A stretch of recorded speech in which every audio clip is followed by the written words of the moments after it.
হত্যাকাণ্ড সংগঠিত করেছে। আজ আমাদের টালিখোলা বাস স্ট্যান্ড থেকে দিকনগর পরিক্রমার জন্য যে আহ্বান ডাকা হয়েছিল, সেই আহ্বানে সাড়া দিয়ে আজ অগণিত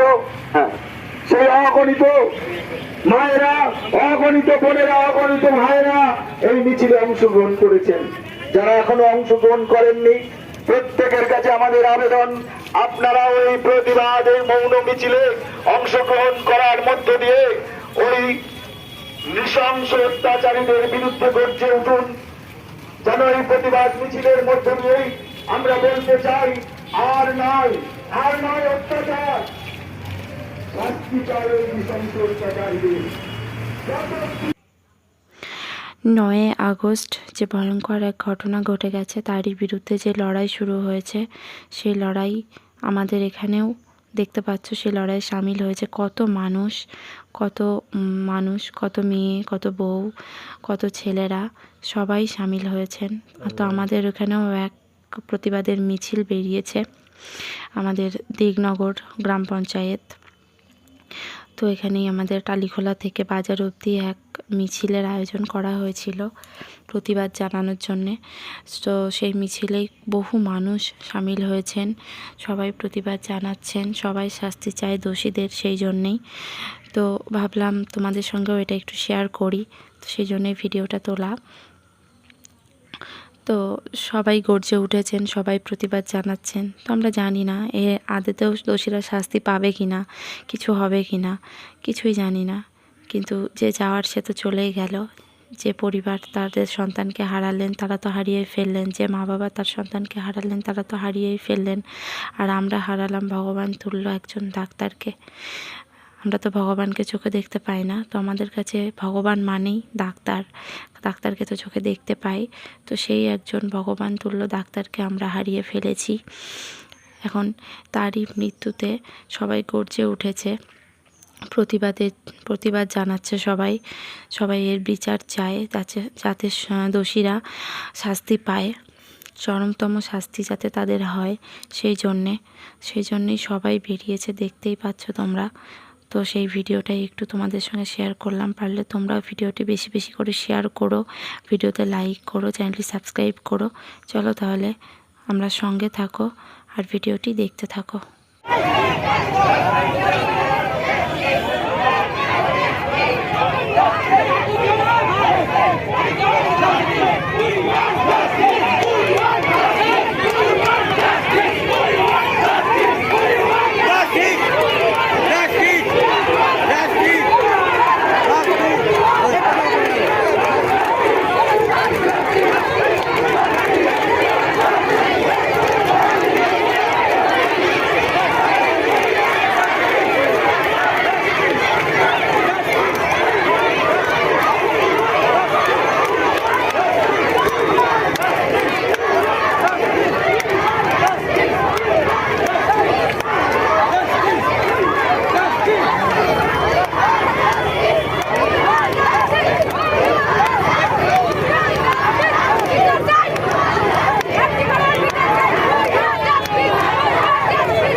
শাস্তি চাই, শাস্তি চাই, শাস্তি চাই, শাস্তি চাই। We want justice.